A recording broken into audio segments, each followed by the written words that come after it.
So that's the downside of travel nursing na hindi ka nila priority. Sabi ko, hindi naman mababayaran ng pera yung family type.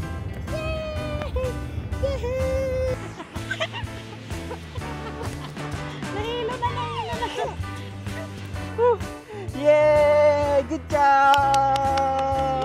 So proud of you. Galing dyan. Wow! That's your milk? Yeah? Is that your milk? Hey everyone! Welcome back to another vlog! Today guys, ay magwo-walking kami. Pupunta kaming Falls Park the past few days.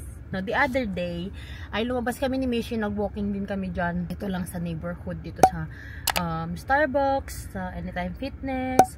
Dito sa iba around the buildings here. Dito sa ano namin, apartment complex dito. Dito lang kami. O, tingnan mo daddy oh. May nakabilad dun oh. Gusto talaga nilang nabibilad. Kung tayo, gusto natin malilim tayo. Nasa malilim. Sila, gusto nila nakabilad. So, kami naman ay pupuntang Falls Park para makapaglakad-lakad din. The weather is getting better na. Weather outside is 16 ata, pero mag-15 mamayang 7. So, si Mishi, naka long sleeve pa rin siya na ano, yung tutu dress niya.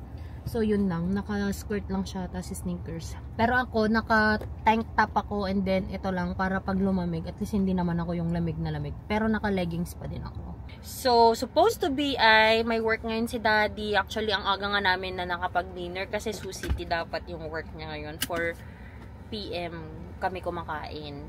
Tapos, umaalis siya ng 5. Pero, buti na lang, na late siya ngayon na nagbihis. Dahil, tinawagan siya na di daw nila kailangan ng staff. Overstaffed daw sila ngayon. So, they put him not on call.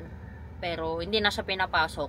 So, that's the downside of travel nursing na hindi ka nila priority ng hospital. Kasi, di ba may mga core RN sila, ganun. Yung mga talagang employee ng hospital. So, ikaw, agency employee ka. So, hindi ka talaga nila employee. Tas ang mahal pa ng bayad nila sa'yo. Ganon. So, hindi ko yung priority. Hindi, kasi yung per hour mo mababa, pero yun kasing stipend, yun yung mataas. Pero syempre, yun yung binabayaran pa rin ng company sa agency mo, 'di ba? So, para sa kanila, sobrang taas pa din talaga ng babayaran nila. Though yung per hour mo naman talaga is mababa. Hindi siya priority. So, sabi ko sa kanya, next time, ako na magre-review ng contract niya. Dapat nakalagay sa contract niya na dapat hindi siya i-put na ganun, na hindi siya papasukin or i-on call. Dapat ganun. Next time, we will review the contract. Kasi si daddy, perma lang ng perma. Perma ng perma. Tapos minsan, hindi pa niya alam kung magkano yung rate niya. Nakaperma na siya. Sabi ko, hindi naman mababayaran ng pera yung family type. Kasi nga, halos, lagi naman siyang nag-work. So, si Mishi, at syempre ako, masaya naman kami kapag kasama namin siya. Pero, kasi tinanong ko pa, dapat i-on-call ka na lang. At least kapag on-call ka, kasi may bayad ka. So, at least, hindi mo pwede sa on-call. Kaya nga dapat nasa ano mo yun, daddy, nasa kontrata mo yun. Dapat hindi ka nila pwedeng gawin na ganun, na hindi ka nila papasukin. Kasi what if, laging every week ka na ganyan, eh, paano kung yun lang ang source of income mo, yung weekly na source of income mo? Kasi sabihin na natin, malaki talaga compared sa, ano yung income mo, weekly income, kasi ang labanan dito. Pero, syempre, hindi porke may dalawang source of income ka, eh pwede ka lang i-ganon. Kaya dapat ma-review natin yung contract next time, daddy. Ang plan naman niya ngayon is to do his, ano yung tawag doon, daddy? Yung education niya under Sanford. Para may pera pa din siya. Kasi yung pag natapos niya, may bayad yon na parang inurasan na nila kung ilang oras mo kasi matatapos yung education. So at least, kung matatapos na niya ngayong gabi yung mga kailangan niya, ay hindi na siya papagalitan ng educator. At may pera pa siya. Di ba, Mishi Beng? Sabi ng anak mo, daddy. Itong Mishi Beng Beng namin, nung summer, gustong-gusto ng headband yan. Nung baby pa siya. Pero nung nag-winter, dahil nasanay na nagbibini, ay, ayaw na niya mag-headband. Ay, may kulangot pa. Ay, nako. Alam nyo ba guys, tino-toilet training ko na to. Diba bumili kami last week ng ng yung toilet niya. Pero ako kasi hindi ko pa siya inaano na, oh ma-toilet training ka na or what. Parang gusto ko lang ma-familiar niya na may toilet. Yung parang hahawakan lang niya para hindi siya ma-scare. Yun lang naman yung purpose ko ngayon na Kaso nga, trinay ko kaninang umaga na paihiin na siya after niya mag-wake up, ganun. And then every 2 hours, pinapaihi ko siya. Tapos, pagkagising niya ng after nap, pinapaihi ko siya. Okay naman. Okay, guys. Okay na. Okay. Maliban lang sa isang accident. So, umihi siya. After niyang umihi, tinanggal ko na yung damit niya. Naligo na siya. Pagkaligo niya, punta na kami sa kwarto. Nakatalikod ako sa kanya kasi kumukuha ako ng damit niya. Nangamoy na lang yung kwarto. Ay, buti na lang talaga yung poop niya. Yung hindi yung basa. At least yung parang mga gani-ganito. As in, naglakad pa siya. So, may 3 spots yung poop.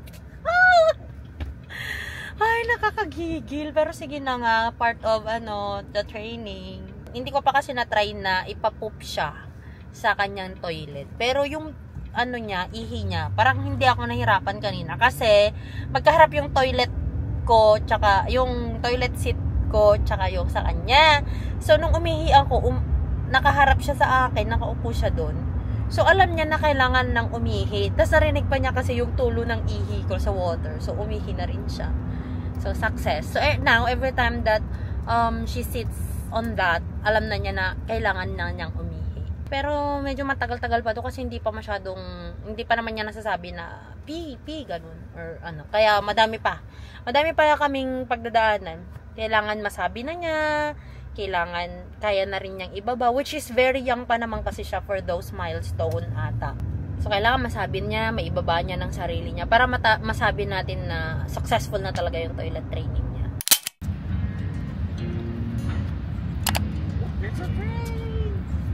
Look, there's a train! There's a train! Choo-choo! Chugga-chugga-chugga-chugga-choo!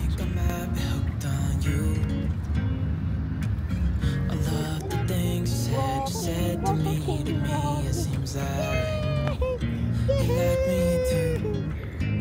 We can take it slow, make sure we do. Malapit na talaga ang spring. Medyo nag-green na yung grass. Curious naman yan. That's lamppost. Lamppost. Ay, sus. Tumitingala siya, no? Curious na curious. Walk with daddy. Walking. Run. Run.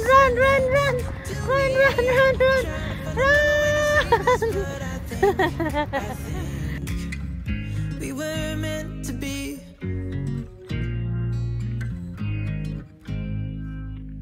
You make me anxious. I think I might be stuck on you. I love the things you did for me. It seems like you're dropping clues. There's no need to rush, so let's just take our time. Dropping everything, 'cause you're stuck on my mind. Oh, wow! Oh, wow! Diba dito ka nagpicture nung 6 months ka? May teeth na ako ngayon. May teeth ka na ngayon. Dati wala kang teeth.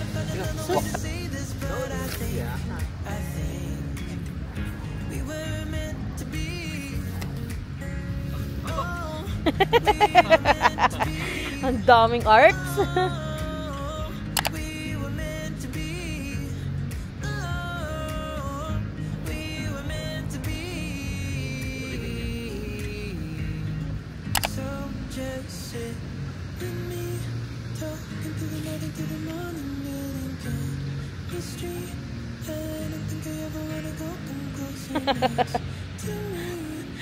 Pero yung steps niya ang liliit.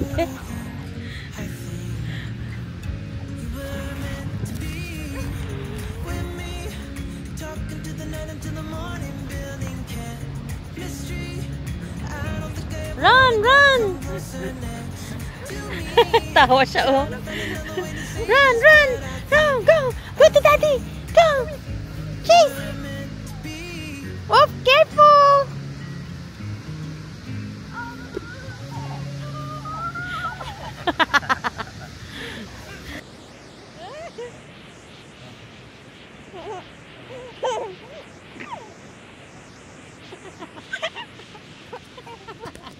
Nahilo na.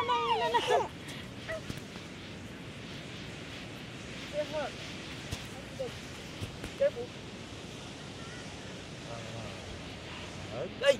Hahabol kita! Ayan na, Daddy! Daddy! Got you! Hello! Ayan na, Daddy! Come. Let's go. Mishi, let's go.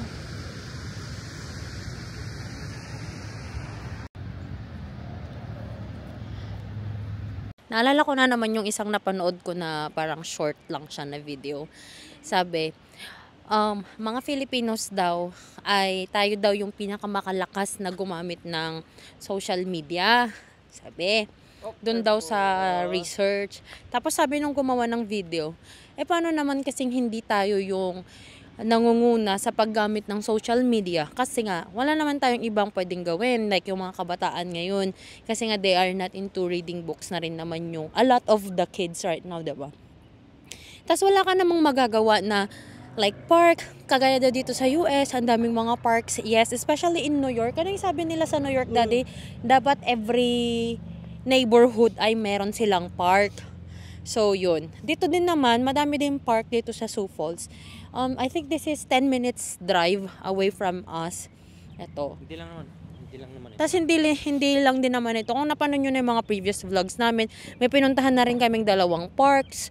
Tapos yung isang park doon, meron pa siyang mga kapatid na parks na hindi accessible doon sa pinuntahan namin. So, madami siyang magkakatabi pero iba't ibang entrance. So yun, how I wish na meron din sana tayong mga ganito na mga parks na pwedeng lakaran ng mga family. And then, sana wala yung wala yung parang ganito lang, yung chill lang, na nandito ka lang talaga to walk, ganun. Hindi yung pupunta ka dito para yung mga nagpapatugtog ng mga napakalakas, tapos may nag-iihaw dyan sa kung saan may nagbebenta sa tabi-tabi.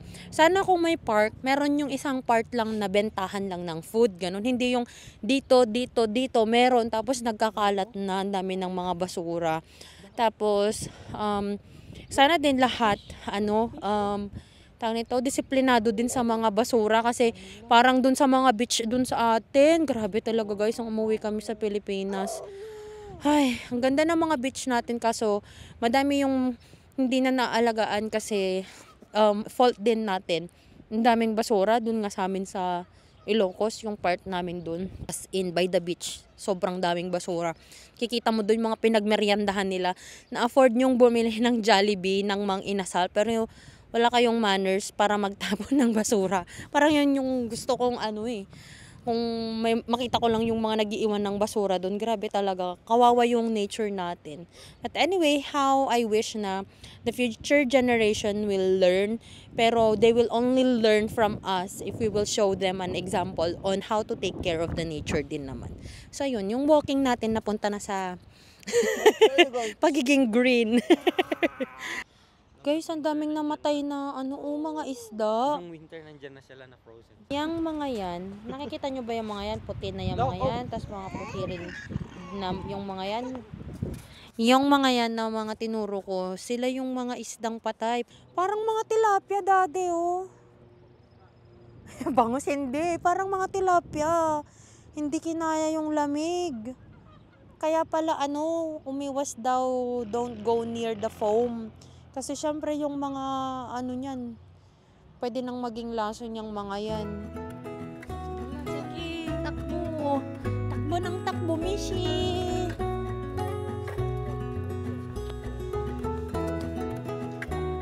Jay! Uy, grabe. Hindi pa natin napuntahan tong mga part na to, Daddy, ah. Kung saan nagpupunta tong Mishi Bang natin, ah. Kaya tayo ng turod. You know what is turod, Mishi? Burol Hill. You can do it, Mishi. You can do it, Mishi. Go, go, go, go, go. Yay! We're almost there. We're almost there. Yay! Ang kaguy-guyo din na suna. We're at the top. We're at the top na. We're at the top na. We can do it, anak ko. We can do it. Come on. Few more steps. Yay! Yay! We're almost there. We're almost there.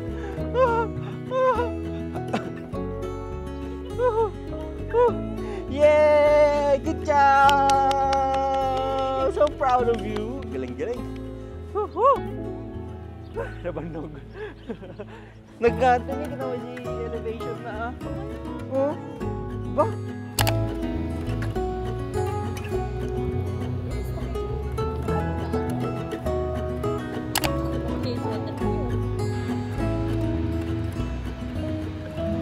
Good morning, everyone. So, tutuloy ko lang tong vlog na ito. So, yesterday, diba, we were out and about.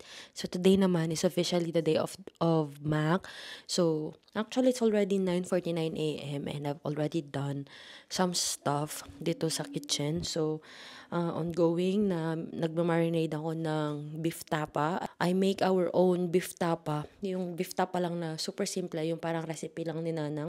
Gumawa na ako ng brine for our chicken kasi magla-lunch kami ng chicken wings. So, iba-brine ko lang yung chicken para medyo mag-plump siya. Kahit wings naman talaga yung ulam namin. Gusto lang namin ng chicken wings ngayon. Tsaka may spaghetti pa ata kami dyan na leftover na supposed to be baon ni Mac kagabi. So, baka yun yung ipapartner niya dun sa chicken niya. But for me, I think I want to eat with rice. Kahit konting rice man lang. Andito si Mishi, palakad-lakad. Anak ko, bakit red yung face mo?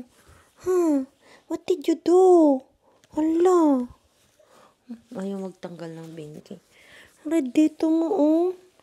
Kinamot mo. Say hi, Baningning. Hello, Baningning. Oh, lakad ng lakad. Tinitingnan lang niya ako na nagsasalita. Stand up, stand up. Wow. Stand up, stand. Wow. Stand up, stand up. Wow. Peekaboo. Take your binky off. Kinagat talaga. Ayaw patanggal. Kasi the past few days, nga dahil nga inaano ko, nagfo-focus ako sa speech niya, hindi ko na siya pinagbibinky. So, nakakalimutan na niya na may binky pa. Na may binky pala. Pagbigyan na natin, kagigising pa lang kasi. Wala pa sa mood. Pero mamaya kapag to nakapaglaro-laro na, makakalimutan na naman niya yung binky niya. Are you not done with your milk yet, Baningning? Wow, that's your milk? Is that your milk? Yeah. Oh, show me your smile. Where is Mishy's teeth? Where? Where? Ay sus. Magdidede pa. Kaninang umaga, syempre ilang oras pa lang yung tulog ni Mac kasi parang alas 6 na nang gigising na. Halos kakatulog pa lang ni Mac kasi nga ginawa niya yung mga niya, kasi alas 3 na daw siya pumunta sa bed kasi ginawa pa niya yung mga education niya. So 72 daw yung kailangan niyang tapusin. 20 pa lang daw yung natatapos niya. Hi. Nako. So, tutulog lang yun and then later gagawin ulit niya yun for sure. Tapos plan namin to go out today. Punta lang kami sa mall pero hindi kami magsha-shopping para lang mag-play si Mishi. Or siguro dito na lang sa neighborhood mag-walking lang kami. Ganun lang. Para kahit di na kami lumabas siguro. Mag-walk lang kami puntang Starbucks. Hindi naman kami pumapasok sa Starbucks. Siyempre sa yung workout mo, kakape ka lang diba? Tama na. Sorry. Okay. Hey guys, time check. It's 7:24 na ng gabi. Nakatulog kami after namin mag-lunch. Nakalimutan ko na rin mag-vlog kanina. Lahat na nalimot. So currently, I am cooking beef with cauliflower. Actually, itong cauliflower, masarap siya nakainin as is. Yung i-dip mo lang siya sa ranch or dun sa spinach dip, ganon. Sarap, guys. Ang crispy pa. Sarap. Maramis namin. Daddy, gusto mo hindi to masabaw, no? Okay na to. Napang ano lang niya. So, ayan na siya. Konti lang na sabaw-sabaw. Pangluto lang sa ating cauliflower. Sarap ng kain namin kanina. Nag-fried chicken kasi kami. Kaya wala nang nakaalalang mag-video.